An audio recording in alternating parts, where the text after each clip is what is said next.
মেরিল প্রথমবারের মতো নিয়ে এলো স্যাফরন সিরাম সোপ বার। প্রতিদিন গোসলে সিরামের উজ্জ্বলতা। মেরিল সিরাম সোপ বার। যদি প্রত্যেক বছরে ভালো ভালো মুভি আসতে থাকে তাহলে কিন্তু অনেক আর্টিস্ট বের হবে, অনেক নায়িকা বের হবে, কমার্শিয়াল হিরোইন বের হবে। রাইট। ওই পর্যন্ত অনেক ভয়ে ছিলাম যে মানুষ আমাকে নায়িকা হিসেবে অ্যাকসেপ্ট করবে কিনা, আমাকে চাবে কিনা। ঈদের অনেক অনেক শুভেচ্ছা, ঈদ মোবারক।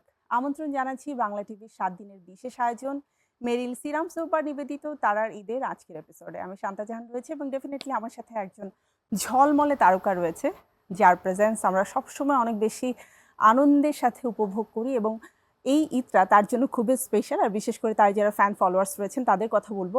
ডেফিনেটলি অনেক স্পেশাল একটা ঈদ আপনাদেরকে উপহার দিয়েছে। প্রিয় দর্শক, আমার সাথে রয়েছে আমাদের বাংলাদেশের মিস ইউনিভার্স, একই সাথে একজন অভিনেত্রী, একজন মডেল, তানজিয়া জামান মিথিলা। মিথিলা, ঈদ মোবারক। ঈদ মোবারক। কেমন আছো? ভালো আছি, তুমি কেমন আছো? খুবই ভালো আছি, মাশাআল্লাহ। You look so beautiful as always. তোমাকেও খুব সুন্দর লাগছে, মাশাআল্লাহ। Thank you. এটা তো আসলে বলতেই হয়। না, আমরা সবাই ঈদের জন্য সেজেছি, ঈদের একটা সেলিব্রেশন চলছে, তো আমি শিওর সবাই আমার কাছে মনে হয় সবাই সুন্দর। It's true. এটা একটা সুন্দর কথা বলেছো। এবং প্রত্যেকের চোখে আল্লাহ তাআলা প্রত্যেকের জন্য আলাদা একটা সৌন্দর্য দিয়ে দিয়েছে। মিথিলার ঈদ কেমন কাটছে? ঈদ খুবই ভালো কাটছে, কমপ্লিটলি নতুন একটা ঈদ। যেভাবে ঈদ সেলিব্রেট করি এইভাবে কখনো সেলিব্রেট করিনি। সো এইবার কমপ্লিটলি আলাদা, আমার মুভি বের হয়েছে। So definitely Eid it's a এবং ভেরি এক্সাইটিং। চলচ্চিত্রের একটা অনুভূতি, আর বিশেষ করে রকস্টারের মতো একটা যেই মানে চলচ্চিত্রটা মুক্তির আগেই এতটা আসলে হাইপ ক্রিয়েট করেছে, তেমনি একটি চলচ্চিত্র দিয়ে ডেবিউ। আর ডেফিনেটলি শাকিব খান রয়েছে অপোজিটে। ওভারঅল ঈদের দিন থেকে রেসপন্সটা কেমন পাচ্ছ? ঈদের দিন থেকে বলবো না, ঈদের আগে থেকেই রেসপন্স পাচ্ছি। যখন আমাদের টিজার বের হয়েছে ওই পর্যন্ত অনেক ভয়ে ছিলাম যে মানুষ আমাকে নায়িকা হিসেবে অ্যাকসেপ্ট করবে কিনা, আমাকে চাবে কিনা। তো সেই জায়গা থেকে আমি বলবো খুবই ভালো রেসপন্স পাচ্ছি এবং আশা করছি আরো ভালো রেসপন্স পাবো। দর্শকের থেকে আরো বেশি জানতে হবে। এখন দর্শক সিনেমা হলে যাচ্ছে, মুভি দেখছে, তো দেখছি, আমি অপেক্ষা করছি ফাইনালি যখন সবকিছু শেষ হবে, দেন লাস্ট আসলে রিভিউ করব যে আই ওকে ঠিক থিংক আছে। 1 উইক 10 ডেজ যাওয়ার পর থেকে তুমি আরো ভালো আর বুঝবে। ভালোভাবে বুঝতে পারবো। হ্যাঁ, এক্সাইটমেন্টটা তো তোমার শুধু একার না, তোমার পরিবার, তোমার ফ্রেন্ড সার্কেল, তোমার যারা ফ্যান ফলোয়ার্স রয়েছে, একটু কানেক্টেড থাকার অপশনস যাদের আছে, তাদের কাছ থেকে রিভিউটা কেমন, তাদের এক্সাইটমেন্টটা কেমন? তারা তো আসলে আমাকে অনেক ভালোবাসে, তারা আগে থেকে এক্সাইটেড, যেভাবে আমি এক্সাইটেড। কমেন্ট করে, মেসেজ পাঠায় যে আপু আমরা অনেক এক্সাইটেড, আমরা মুভি দেখতে যাব, আপনার জন্য মুভি দেখতে যাব। তো এরকম কিছু ফ্যান আছে যে যারা আমাকে রেগুলার এসএমএস করে যে আপু আপনার জন্য মুভি দেখতে যাব, আপনার জন্য আমার ফ্যামিলি নিয়ে যাচ্ছি, বা আপনার জন্য আমার আম্মা এটা বলেছে, আপনার জন্য আমার ওয়াইফ এটা বলেছে। বা অনেক আছে, অনেক মেয়ে, ওরা বলে যে আপু আপনাকে আমি খুব পছন্দ করি, আপনার জন্য। তো মুভি নিয়ে আসলে আমার ফ্যান্স যারা আছে, যারা আমাকে অনেক পছন্দ করে এবং যাদের সাথে সবার সাথে তো আসলে কথা বলতে পারি না, কিছু ফ্যান্স আছে যাদের সাথে মাঝে মাঝে মেসেজে কথা হয়। তো ওদের থেকে বেশ কিছু রেসপন্স পেয়েছি এবং কমেন্ট বক্সে অনেক দেখেছি। তো যেহেতু first overall overall this is very excitement.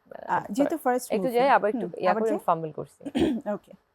তো ওভারঅল আমার কাছে খুব ভালো লাগছে, আমি সুপার এক্সাইটেড। এক্সাইটমেন্ট তো ঠিকই আছে, কিন্তু প্রেশার ফিল করছো? কোনো প্রেশার কি আছে? First movie. প্রেশার ফিল করছি না, আমার কাছে মনে হয় this is a great opportunity for me. আর আমার ফার্স্ট মুভি মেগাস্টারের হাত দিয়ে শুরু হলো। আমার director Azman Rusho, he is a super creative guy এবং আমার ওর কাজ আগে থেকেই খুব পছন্দ ছিল এবং ওর সাথে আমি ফার্স্ট মুভি করতে পেরেছি, কাজের জায়গায় খুব কমফোর্টেবল ছিলাম। তো ইন দ্যাট কেস আমি বলবো যে কিছুটা লাক এখানে আমার কাজ করেছে, ডেফিনেটলি হার্ডওয়ার্কের সাথে দেন লাকটা কাজ করে। তো ওভারঅল সবকিছু মিলিয়ে I am very happy, but I am not tense. আরেকটা ব্যাপার নিশ্চয়ই তোমার এখানে মানে যুক্ত আমরাই করতে চাই, সেটা হচ্ছে তুমি ধৈর্যের সাথে অপেক্ষা করেছো যে ভালো কাজের অপরচুনিটিস আসলেই আমি আমার ডেবিউটা করব। হ্যাঁ, কারণ অনেকেরই অনেক তাড়া থাকে একটা ভিডিও প্রেজেন্ট থেকে আসার পরে, বা মডেল হিসেবে সে যখন খুব ভালো খ্যাতি অর্জন করে, বড় পর্দায় কবে যাব। তো ভুল পদক্ষেপ নেয়ার এক্সাম্পল কিন্তু অনেক আছে দেশে বিদেশে সব জায়গাতেই, তাই না? তো সেই জায়গা থেকে আমি বলবো মিথিলা বেশ সময় নিয়ে খুব দূরদর্শিতার সাথে সুন্দর একটা পদক্ষেপ নিয়েছে। হ্যাঁ, বলতে পারো। আমার তো আগেও আসলে মুভির অফার এসেছে প্রচুর আশার কথা। এবং অনেকে জানে না আমি তাণ্ডবের জন্য অডিশন দিয়েছিলাম। ওকে। ওটা আমার ফার্স্ট অডিশন ছিল and this is my second audition. দুটাই সাকিব ভাইয়ের সাথেই অডিশন দিয়েছিলাম অ্যান্ড আমি চাচ্ছিলাম যে আমার শুরুটা একটা ভালো কাজ দিয়ে, একটা বড় কাজ দিয়ে হোক এবং যেখানে আমার আর্টিস্টগুলি প্রফেশনাল হোক, যারা এটাকে ভালোবাসে এবং যারা জায়গাটাকে ভ্যালু করে। অ্যান্ড তোমার চরিত্রটার মধ্যে যেন একটা চ্যালেঞ্জ থাকে, এটাও তো নিশ্চয়ই খুব হ্যাঁ, ইম্পর্টেন্ট ছিল। সেটা তো অবশ্যই। প্রত্যেকটা অ্যাক্টর অ্যাক্ট্রেসেরই তো আসলে নিজের একটা জায়গা থাকে যেখানে তার স্ট্রাগল করতে হয়, কষ্ট করতে হয়। তো ওটা আমারও ছিল। অ্যান্ড আই থিঙ্ক মিথিলা যেহেতু অনেক বোল্ড এবং তুমি তোমার কাজের ব্যাপারে সবসময় সচেতন। হুম, আমরা মডেল হিসেবেও তোমাকে দেখিনি যে যে কোনো কাজেই তুমি হাঁটছো বা যে কোনো র্যাম্পেই তোমাকে কিন্তু পাওয়া যায় না, তুমি হুম। প্রথম থেকে একটু চুজি ছিলে। সরি। আম, এই জায়গা থেকেও নিশ্চয়ই তোমার ভালো লাগার একটা ভালো স্ক্রিপ্ট তুমি পেয়েছো, তখনই মনে হয়েছে যে না, আই শুড ডু দ্যাট। হ্যাঁ, আমার কাছে স্ক্রিপ্ট ভালো লেগেছে। ক্যারেক্টারটা ভেরি ইন্টারেস্টিং এবং ক্যারেক্টারটার সাথে আ আপ আমার আমার কিছু মিল আছে। আচ্ছা। হ্যাঁ, কিছু ক্যারেক্টারিস্টিক লাইক একটা মুভিতে একটা ক্যারেক্টারিস্টিক আ যখন কোনো ক্যারেক্টার কেউ খুঁজে, লাইক হুম, রুশো খুঁজতেছিলই এমন একটা ক্যারেক্টার। হুম, তো ওইখানে আমার কাছে মনে হয়েছে আমার কিছু জিনিস ওখানে কিছু একটা মিল আছে। তো পুরাটা আমি বলব না। সেটার জন্য দর্শক সিনেমা হলে যাবে এবং দর্শক গিয়ে দেখবে এবং তখন বুঝতে পারবে আমি কি বলছি। অলরেডি তো দর্শকের একটা ব্যাপারে খুব কমপ্লেন হচ্ছে, হুম। সেটা হচ্ছে আমরা টিকিট পাচ্ছি না। ইনফ্যাক্ট আমিও বলবো যে আমরা টিকিট পাচ্ছি না। টিকিটের এই সংকট খুব সহজেই কেটে উঠুক, এটাও আমরা চাই না। না, এই আমিও চাই ক্রাইসিসটা না। থাকুক এবং আমরা চাই হলে উপচে পড়া ভিড় হোক। অবশ্যই, অবশ্যই। শাকিব খানের সাথে কাজ করার অভিজ্ঞতা জানতে চাই, কেমন ছিল? এক্সেলেন্ট। আমি তো কাজ করতে যাবার আগে একটু ভয় পাচ্ছিলাম যে হুম। ভাইয়ার সঙ্গে কাজ করব। একই স্ক্রিন, একই আ আ স্ক্রিন শেয়ার সরি, করছো। একটু আবার যাই, হ্যাঁ? আবার যাই। আমি তো ফার্স্ট এ খুব ভয়ে ছিলাম যে উনার সাথে ফার্স্ট কাজ করব।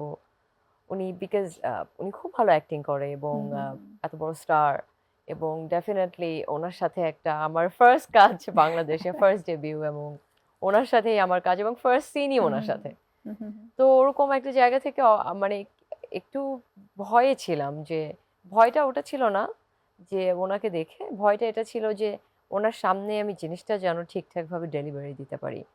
উনি যেন কোনো কারণে পেস্ট অফ না হয়, যেটা আমি মনে হুম, হুম, করেছিলাম। হুম। লাইক যারা আসলে স্টার হয় বা যারা অনেক বড় হয়, তাদের কিন্তু আ তাদের ব্যাপারে অনেক শোনা যায় যে মুডি বা এটা বা ওটা। আমি আসলে দেখেছি উনার ব্যাপারে উনি আসলে কমপ্লিট অপোজিট। শাকিব ভাইয়ের হি ইজ ক্ষেত্রে কিন্তু সবাই একটা কথাই বলে যে প্রথমবার কাজ করতে যেয়ে কখনোই মনে হয়নি এত বড় মেগাস্টার বা সে খুব মুড নিয়ে আছে, বরং সে হ্যাঁ, অনেক হেল্প করে সব সাকিব সময়। Khan is a very good actor. He is very hard working, he is dedicated and উনার কনসিস্টেন্সি আছে এবং কাজের জায়গা থেকে আমি যেটা বলব হি ইজ ভেরি অবজার্ভিং। সবকিছু অবজার্ভ করে। একদম হ্যাঁ, মেকআপ থেকে নিয়ে শুরু করে তোমার গেটআপ এভরিথিং, সবকিছুতে কিন্তু এভরিথিং টিপস অবজার্ভ দেওয়ার একটা করে অভ্যাস সাকিব অ্যান্ড ভাইয়ের কাজের রয়েছে। জায়গায় আমি বলব ভাইয়া আমাকে অনেক সাপোর্ট করেছে and I am really grateful for this. আমরা এই গল্পগুলো আরো শুনতে চাই মিথিলা তোমার কাছ থেকে, ছোট্ট একটি বিরতির পরে। অবশ্যই।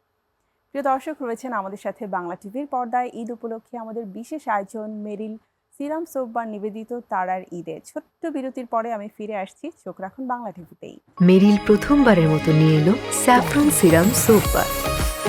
প্রতিদিন গোসলে সিরামের উজ্জ্বলতা। Meril serum soap bar. After break আমন্ত্রণ, বাংলা টিভির আয়োজন মেরিল সিরাম সোপবার নিবেদিত তারার ঈদে। সাথে রয়েছে তানজিয়া মিথিলা। আমরা চলে যাচ্ছি আমাদের মিথিলার কাছে এবং তার চলচ্চিত্র নিয়ে গল্প হচ্ছে, ঈদের গল্পও জানবো সেই সাথে। ঈদে সবসময় আমরা যেটি হয় আম, মানে স্পেসিফিক কিছু কাজ থাকে যেটা কোরবানি ঈদে আমরা করি। তো মিথিলাও কি তার ঈদটা সেভাবেই শুরু করেছে? সকালে এবার রান্না বান্না, কোরবানি নিয়ে এবার ব্যস্ততা। করতে পারিনি হুম, কারণ আমার ঈদের আগের দিন পর্যন্ত কাজ ছিল। হুম। তো টেকনিক্যালি আমি আসলে ঈদের দিন ঘুমিয়েছিলাম। দেন তারপর মুভি রিলেটেড অনেক কাজ ছিল। আমি ফোন আ কল নিশ্চয়ই অনেক অ্যাটেন্ড করতে হ্যাঁ, হয়েছে। এবং আ এবারের ঈদে যেহেতু ঈদের আগের দিন পর্যন্ত কাজ করতে হয় হুম, এবং আমার হয়েছিল। হুম, তো আমি এবার ঈদের দিন কোনো কাজ রাখিনি, যেটা রেগুলার করি। হুম, হুম। এবার ঈদে আমি অনেক দুপুর পর্যন্ত ঘুমাইছি। তারপরে এত ফোন আসছে, হ্যাঁ, হ্যাঁ। তখন ফোন রিসিভ করতে হয়েছে, অনেক কল আসছে। তো উঠে গেছি তারপরে। প্রথম শোটা যখন অলরেডি সবাই দেখলো, হুম। তারপরে নিশ্চয়ই অনেক অ্যাপ্রিসিয়েশন কল ছিল, অনেকেই নিশ্চয়ই ভিডিও করে করেও পাঠিয়েছে, কারণ হ্যাঁ আমরা যেটা করি একটু লুকিয়ে একটুখানি হ্যাঁ 10 সেকেন্ডসের একটা ভিডিও হলেও পাঠিয়ে দিই। হ্যাঁ তখন কেমন লেগেছে? অবশ্যই ভালো লাগছে। আমি আসলে I am not very expressive আমার ইমোশনের ব্যাপারে।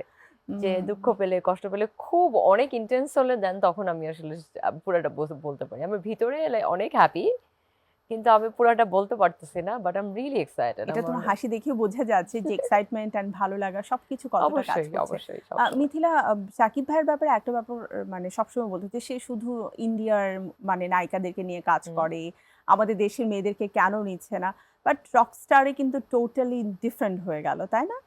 হ্যাঁ, সব আমাদের আর্টিস্টরাই কিন্তু এখানে না আছে। তাই কি? উনি তো প্রিন্স করলো, হুম, তারপর আ তাণ্ডব করলো আই থিংক হুম, হুম, হুম, জয়া, পয়ান, সাবিলাকে নিয়ে। হুম, হুম, হুম, তারপর আ আমাদের এটা রকস্টার করলো। হুম। তো না করে বাট আই থিংক মাঝে, মাঝে ভ্যারিয়েশন চায় আর And ইন্ডিয়ার সাথে এখানে বোধহয় বাংলাদেশের ডিরেক্টরের ইচ্ছাটাও প্রোডিউসারের ইচ্ছাটাও অনেকখানি কাজ করে। হ্যাঁ, হ্যাঁ, ভালো। আমার কাছে মনে হয় এই বছর অনেকগুলি ভালো মুভি যাচ্ছে এবং হুম, হুম, নতুন, নতুন নায়িকা বের হচ্ছে। লাইক আমারও কিন্তু বড় পর্দার কাজ হুম, প্রথম উনার হাত অভিষেক। দিয়েই শুরু। হ্যাঁ।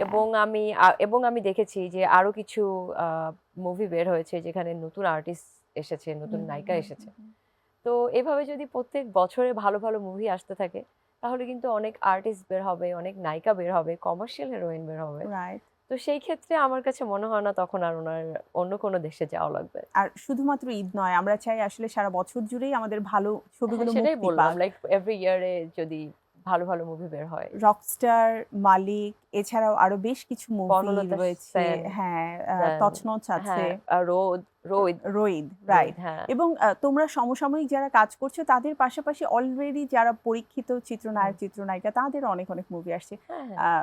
নিজেরটা তো ডেফিনেটলি দেখবে, অনেকবার দেখা হবে। বাট এরপরে অন্যান্য মুভি দেখার প্ল্যানও কি আছে? আমার তো আছে। আমি এভরি ইয়ারে মুভি দেখতে সিনেমা হলে যাই। স্পেশালি ঈদের সময়। হুম, হুম, আ তো এবারও ইচ্ছা আছে। আর ভালো কাজ যদি কেউ করতে চায় আমি হুম, মনে করি তাহলে শুধু দর্শক হিসেবে না, একজন অ্যাক্ট্রেস, অ্যাক্টর হিসেবেও অন্যের কাজ দেখা উচিত। তাহলে কাজের কোয়ালিটিটা বোঝা যায় যে হুম, অন্যরা কি কাজ করছে হুম, বা আমার কাছে মনে হয় for your experience, for hmm. Your work purpose হলেও যাওয়া উচিত। হ্যাঁ, অ্যান্ড আর ডিফারেনশিয়েট করার একটা হ্যাঁ, হ্যাঁ, ব্যাপার হ্যাঁ, কিন্তু হ্যাঁ, থাকে। হ্যাঁ। আ আমি যদি জানতে চাই, এত গ্ল্যামারাস অ্যান্ড মানে যিনি সুন্দরীদের মঞ্চে বাংলাদেশকে রিপ্রেজেন্ট করে এসেছে, সেই মিথিলা কি খুবই আ গ্রাম্য লুকে নন গ্ল্যামারাস চরিত্রে কাজ করতে আগ্রহী? যে কাজগুলোকে আমরা সবসময় দেখি বিভিন্ন ইন্টারন্যাশনাল প্ল্যাটফর্মে যাচ্ছে, তারপরে বাংলাদেশে রিলিজ হচ্ছে। লাইক আমরা রইদের কথা বলতে পারি। হাওয়া টাইপের ক্যারেক্টারের কথা বলতে পারি যেখানে টুসি কাজ করেছে। আমি অবশ্যই করব। ফার্স্ট অফ অল আমি কিন্তু মফস্বল শহরের মেয়ে। মফস্বল থেকে হুম, এসেছি এবং মোটামুটি আমার ম্যাচিউরিটি হবার পরেই কিন্তু আমি এসেছি হুম, ঢাকাতে। এবং আমার চাইল্ডহুড হুম, কিন্তু মফস্বল শহরেই আ কেটেছে। কেটেছে এবং আমার নানা-নানির বাসায় আমি যেতাম। হুম। সেখানে আমার এমনও মেমোরি আছে যে আমি কাদার মধ্যে থেকে মাছও ধরছি। ওহ বাট ওয়াও! অনেক ছোট ছিলাম। আমার মামার ঘাড়ে করে গিয়েছিলাম। তো লাইক তার মানে ওই এক্সপেরিয়েন্স গুলো তো একটু হলেও একটু আছে। হলেও আছে এবং আমার কাছে ওই গাছে উঠে গাছ থেকে একটা ফল পেড়ে খাওয়া, হুম, তারপর ঘাসের মধ্যে একটু পা দিয়ে হেঁটে বেড়ানো, হুম, নারকেল গাছ থেকে নারকেল পাড়তেছে, কেটে ওই নারকেল ধরে পানি খাওয়া। হুম, আমার এই হুম, ধরনের অনেক জিনিস আছে যেটা আসলে মানুষ জানে না। মানুষ হুম, সবসময় আমাকে একটা গ্ল্যামারাস একটা হুম, লুকে দেখে যেহেতু হুম, আমার কাজটাই মডেলিং, হুম, বিউটি হুম, হুম, প্যাজেন্ট। হুম। তো মানুষ কিন্তু আমার আরেকটা সাইড জানে না যে আমার কিন্তু লাইফের হাফ অফ দ্য টাইম আমি মফস্বল শহরে বড় হয়েছি এবং আমার নারীর সাথে আসলে এই জিনিসগুলি আছে যেটা মাটির আমি একটা টান আছে। হ্যাঁ, যেটা আমি করেছি। এটা আমার লাইফস্টাইল ছিল। হুম, হুম, হুম। এখন ঢাকাতে থাকার কারণে করতে পারি না বাট বাট একটা জিনিস কিন্তু খুব আমি পজিটিভলি দেখলাম বা শুনলাম, সেটি হচ্ছে তুমি এত সুন্দরভাবে এক্সপ্লেইন করলে। অনেকেই রয়েছে এই ব্যাপারগুলোকে স্কিপ করে যেতে চায়। আম মানে ওভারঅল যখন সে একটা প্ল্যাটফর্মে চলে আসে হুম, তখন তার অতীতটাকে মানুষের কাছ থেকে লুকিয়ে রাখার চেষ্টা করে। বাট মিথিলা খুব সুন্দর করে কিন্তু বলল যে আই মফস্বলেই থিংক তুমি বড় হয়েছো। আই থিংক আমার প্রিভিয়াস লাইফ ওয়াজ বিউটিফুল হুম, এবং যারা আসলে মাঠে কাজ করে বা হুম। যারা গ্রামে থাকে I think they are better person than city people. মানে আমি সিটির মানুষরা আমাকে মেবি জাজ করতে পারে but I am so sorry. But আমার কাছে মনে হয় যে গ্রামের মানুষরা আসলে বলাই হয় যে মাটির মানুষ। একটু এবং সহজ সরল এবং এবং হ্যাঁ, আর আমার কাছে কাজের পারপাজে অনেক কিছুর জন্য আসলে আমি ছোট শহর থেকে ঢাকা শহরে আসা। বাট এখন না আমার কাছে ফিল হয় মাঝে মাঝে যে আবার যদি ফিরে যেতে ওই পারতাম, জীবনটা যদিও অনেক যেতে পারবো না, বাট মাঝে মাঝে ফিল হয় যে আবার যদি যেতে পারতাম। এটাকে কারণ আসলে নারীর টান বলে। হ্যাঁ আমার মাটির কাছে মাটির ঘ্রাণের টানে একটু মফস্বলে ফিরে যাওয়া। মিথিলা, ছোট্ট আরেকটা বিরতি নিয়ে হ্যাঁ আবারও প্লিজ ফিরে আসি আমরা। প্লিজ। প্রিয় দর্শক, আড্ডা হচ্ছে প্রিয় তারকার সাথে। ছোট্ট বিরতির পরে আবারও ফিরে আসবো এবং তারপরে কিন্তু আরো অনেক অনেক বিষয় নিয়ে আড্ডা হবে, কথা হবে। থাকুন বাংলা টিভির সাথে। আমাদের ঈদের আয়োজন মেরিল সিরাম সোপবার নিবেদিত তারার ঈদে ফিরছে এখনই। মেরিল প্রথমবারের মতো নিয়ে এলো স্যাফরন সিরাম সোপ বার। প্রতিদিন গোসলে সিরামের উজ্জ্বলতা। মেরিল সিরাম সোপ বার। প্রিয় দর্শক, আফটার ব্রেক আবারও আমন্ত্রণ মেরিল সিরাম সোপবার নিবেদিত তারার ঈদের। সাথে রয়েছে তানজিয়া মিথিলা, তার সাথে আড্ডা হচ্ছে। ফিরে যাচ্ছি আড্ডায়। আর ঈদের সময় অনেক কিছু তো জানা হলো, পাশাপাশি ঈদ নিয়ে ছোটখাটো কিছু কোয়েশ্চেন আমি এবারে তোমার কাছ থেকে জানতে চাইবো। প্লাস হচ্ছে চলো মানুষের জীবনে ছোট ছোট কিছু অভ্যাস থাকে, একদম Okay. এক কথায় আমরা সেগুলো তোমার কাছ থেকে শুনবো। ঠিক আছে rapid fire. let's do it. সকালে মানে ঈদের সকালে যদি বলি, তাহলে ঘুম নাকি গ্ল্যামার লুক, কোনটা ভালো লাগে? এবার হলে ঘুম, পরের বার হলে গ্ল্যাম। মানে ঈদের সকালে একটু পরিপাটি হয়ে যেতে ভালো লাগে। এবার ঘুম ছিল ঈদের সকালে, তো হুম, হুম। টেকনিক্যালি আমি দুপুরের পরে রেডি হয়েছে তো আর যখন ঘুম ভেঙে গেছে ওটাই তোমার সকাল। কাচ্ছি নাকি ডায়েট? কাছে নাকি ডায়েট, হুম। বোথ। কোনোটা কি মিস করতে চাও না? বোথ, হ্যাঁ। Life is a balance. Yes. Rockstar এই ওয়ার্ডটাকে যদি একটা শব্দে মানে তোমাকে ডিসক্রাইব করতে বলি তাহলে? Life, okay. বিকজ আমি বিলিভ করি প্রত্যেকটা মানুষের মধ্যে একটা রকস্টার পার্ট আছে, যে জায়গাটাতে ওই মানুষটা Rockstar. It is about life. Miss universe stage নাকি সিনেমার ক্যামেরার সামনে বেশি নার্ভাস, কোনটাতে ছিলে? কোনোটাই না। ওকে। খুবই আত্মবিশ্বাসী মিথিলা, আমরা সবসময় দেখি। ঈদের দিনে কয়বার সেলফি তোলা হয়েছে? এবার I don't know. I don't know, গুনি নাই, দেখতে হবে, কাউন্ট করে দেখতে পারি। হ্যাঁ, এটা আসলে সুযোগ থাকলে আমি এখনই দেখে নিতাম। শুটিং সেটে তুমি চুপচাপ থাকো নাকি আড্ডাবাজ?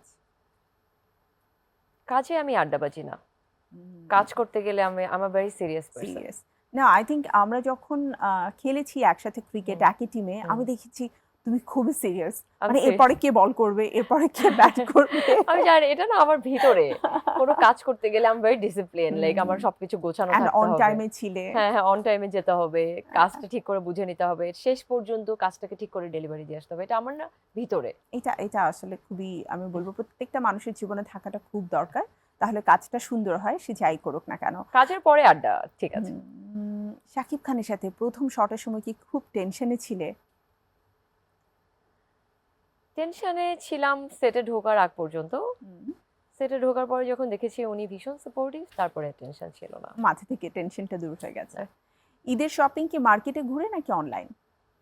আমি এবার ঈদে কোনো শপিং করতে পারিনি, ও, সময় বাট পাইনি। অনেক গিফট এসেছে নিশ্চয়ই। গিফট এসেছে আমাকে, তো এমনিতেই ঈদে অনেক ডিজাইনার্স আছে। এন্ড তোমার যে gift ব্র্যান্ডগুলোর পাঠায়। সাথে কাজ করা হ্যাঁ, হয়, যেহেতু আমি আমার লম্বা টাইম লাইফের অনেক এই ধরনের কাজই করেছি, তো হুম। আমাকে ঈদে অনেক মানুষ গিফট পাঠায়, ডিজাইনার আপুরা, রাইট, ভাইরা। তো ব্র্যান্ডগুলোর সাথে ইনফ্যাক্ট আমি কিছুদিন আগেও দেখেছি তোমার। ইভেন এটাও আমার কিন্তু গিফটের কাপড়, Oh, wow. সোমালিয়াস। তো সুন্দর। সোমা আপু আছে, উনি ডিজাইনার, উনি আমার জন্য ঈদে কিন্তু এবার অনেকগুলি কাপড় পাঠিয়েছে। সুন্দর, এন্ড দ্যাটস ওয়াই মানে তোমার চয়েস, তোমার পার্সোনালিটি সবকিছুর সাথে ম্যাচ করে চমৎকার বেশ কিছু গিফট নিশ্চয়ই আসে। এবারের প্রশ্ন হচ্ছে মিস ইউনিভার্স মুকুট নাকি প্রথম সিনেমার পোস্টার, কোনটার মুহূর্ত মানে তোমাকে বেশি ইমোশনাল করে তুলেছে? ইমোশনাল যদি বলি, অবশ্যই মিস ইউনিভার্স। আই থিঙ্ক ওটা আমার জীবনের সব থেকে বড় টাইটেল। বাংলাদেশের সব মানুষকে আমি রিপ্রেজেন্ট করেছি, বাংলাদেশের পতাকাকে রিপ্রেজেন্ট করেছি, বাংলাদেশের নামটা বাংলাদেশের ইন্টারন্যাশনাল মঞ্চে রিপ্রেজেন্টেটিভ উঠেছে। হয়ে পুরো পৃথিবীর সাথে লড়াই করেছি। রাইট, তো এটার থেকে বড় জিনিস ইমোশনাল যদি বলো, এটার থেকে ইমোশনাল জায়গা আর কিছু আর কিছু হতে পারে না। এবং আর ওই রকস্টার জায়গাটা আমার ভালোবাসার জায়গা। ডেফিনেটলি রকস্টার তো মাত্র আসলো, আপনাদের আরো অনেক অনেক ভালোবাসা দরকার হবে এটাকে আরো মনের ভেতরে রকস্টার গেঁথে আমার রাখার ফার্স্ট জন্য। মুভি, অবশ্যই আমার ফার্স্ট লাভ। রকস্টার লুকে লেদার জ্যাকেট নাকি গ্ল্যাম ড্রেস, কোনটা তোমার বেশি পছন্দ? If it's for a man, then leather jacket. If it's for a woman, then glam. ওকে, ক্যামেরার সামনে তোমার কাছে কান্না করা বেশি সহজ নাকি হাসি? আই থিঙ্ক কান্না করা টাফ। হাসিটা তো লাইক আমরা এমনিই হাসি, আর আমি তো এমনিতেই সারাক্ষণ হাসি। তো আমার কাছে হাসিটা এত টাফ কিছু লাগে না, বাট ডেফিনেট কান্না করা, ইমোশন দেখানো আই থিঙ্ক। বাট জিমে গেলে কিন্তু তুমি খুব সিরিয়াস, আমি আমি বললাম দেখেছি, তো। মানে ওই ওয়ার্কআউট টাইমটাতে লাইক কোনোটা যেন মিস না হয়। জিমে গেলে আমি কারোর সাথে কথা বলি না, এবং আমার সাথে কেউ এসে কথা বললে আমি না খুব বিরক্ত হই। প্লিজ আমার সাথে কথা বলো না, let me do my thing. Okay. আমার নিজের টাইম, আমি আমার কাজ করব, ঠিক আছে, জিম করব, তারপর এসে আমার সাথে কথা নিজের বলবো। মতো করে কাটানো। হ্যাঁ। এবারে ট্রু ফলস, যদি সত্য হয় ট্রু বলবে, যদি ফলস হয় তাহলে ফলস বলবে। রকস্টার সিনেমার প্রথম পোস্টার দেখে তুমি নিজে অবাক হয়েছো? অবশ্যই অবাক হয়েছে। ট্রু। ট্রু, ইয়া। মিস ইউনিভার্স মুকুট জয়ের দিন খুব নার্ভাস ছিলে? ফলস। ঈদের দিনে ডায়েট পুরো ভুলে যাও? ফলস। মানে ঈদের দিনও ডায়েট করো? ও মাই গড। হ্যাঁ, কিছুটা। ঈদের সকালে সবচেয়ে বেশি সময় কাটে, এবার ঈদে না হলেও মানে আয়নার সামনে? ট্রু। বুঝতে হবে সুন্দরী, সো নিজেকে কোন লুকে ভালো লাগছে এটা খুব হ্যাঁ, ইম্পর্টেন্ট। হ্যাঁ। এবারে একদম সর্বশেষ যদি জানতে চাই, অভিনয়ের চেয়ে মডেলিং বেশি উপভোগ করো নাকি মডেলিং এর চেয়ে অভিনয়? এটা আমরা ট্রু ফলস না, উত্তরটাই নিতে চাই। দেন এগেইন আমি বলবো মডেলিং আমার ফার্স্ট লাভ। আমার লাইফের সব থেকে বড় লম্বা টাইম ধরে আমি আসলে মডেলিং করেছি, এবং মডেলিং থেকেই আমি তানজিয়া জামান মিথিলা হয়েছি। এবং মডেলিং থেকে না আসলে, ওই জায়গাটাতে আমার অ্যাচিভমেন্ট না থাকলে আমি হয়তোবা মিস ইউনিভার্স হতে পারতাম না, মিস ইউনিভার্স না হলে হয়তোবা রকস্টার করতে পারতাম না। তো এটা কিন্তু ইটস এ চেইন। তো মডেলিং থেকেই কিন্তু আমার জার্নিটা শুরু। তো মডেলিং আমার সবসময় ফার্স্ট লাভ, বাট মানুষের লাভ চেঞ্জ হয়, প্রায়োরিটি চেঞ্জ হয়। যেমন লাভ থেকে বিয়ে হয়, বিয়ে থেকে বাচ্চা হয়, তো বাচ্চা থেকে Priority বাচ্চা নাতিপুতি হয়ে হয়। যায়। তো ওখানে আসলে মডেলিং থেকে আমার beauty pageant journey, then beauty pageant journey থেকে আমার অ্যাক্টিং এর journey. It's like love husband wife relationship, then babies, then নাতিপুতি। তো রিলেশনশিপটা আসলে এটা, এবং আমার কাজের এই জায়গাটাও ওরকম। ডেফিনেটলি ওটাই ভালোবাসার জায়গা রয়েছে, এবং তুমি দর্শকদের অনেক ভালোবাসা এর আগে পেয়েছো, রকস্টারের জন্য আবারও নতুনভাবে ভালোবাসা তুমি পাচ্ছ এবং পাবে, এই প্রত্যাশাই আমাদের থাকবে। মিথিলা, একেবারে শেষে রয়েছে, আমাদের দর্শকদের উদ্দেশ্যে তুমি যদি কিছু বলো। Thank you so much. And দর্শক, ঈদ মোবারক। আশা করি সবাই ঈদ অনেক ভালোভাবে কাটিয়েছেন। এখন আপনাদেরকে রিকোয়েস্ট করব এবং বলবো, প্লিজ সিনেমা হলে আসবেন, রকস্টার দেখবেন, আপনাদের মেগাস্টার সাকিব খানকে দেখতে আসবেন, এবং এটা আমার বাংলা মুভির ফার্স্ট ডেবিউ। আমাকেও দেখতে আসবেন, এবং আমি কেমন অ্যাক্টিং করেছি প্লিজ আমাকে জানাবেন। চমৎকার একটা মানে আড্ডা হয়ে গেল আমাদের তানজিয়া মিথিলার সাথে। আর আমরা বলবো যে চলচ্চিত্র তো আমাদের বিনোদনের সবচেয়ে বড় মাধ্যম, আর যেহেতু মেগাস্টারের মুভি, সেই সাথে মিথিলা রয়েছে প্রথমবারের মতো চলচ্চিত্রে, আমরা সেই মুভিটাকে সবাই মিলে এনজয় করতে চাই। শুভকামনা থাকবে মিথিলা তোমার জন্য, আবারও নিশ্চয়ই কোনো এক আড্ডায় তোমার সাথে অনেক কিছু নিয়ে গল্প হবে। ঠিক আছে। প্রিয় দর্শক, আজকের মতো আমাকে বিদায় নিতে হচ্ছে। আমাদের ঈদের বিশেষ আয়োজন মেরিল সিরাম সোপবার নিবেদিত তারার ঈদ থেকে আবারও ফিরে আসবো তারকাকে সাথে নিয়ে, আপনাদের সাথে আড্ডায় মেতে উঠবো। সে পর্যন্ত সবাই ভালো থাকুন, সুস্থ থাকুন, চোখ রাখুন বাংলা টিভিতে। ঈদ মোবারক।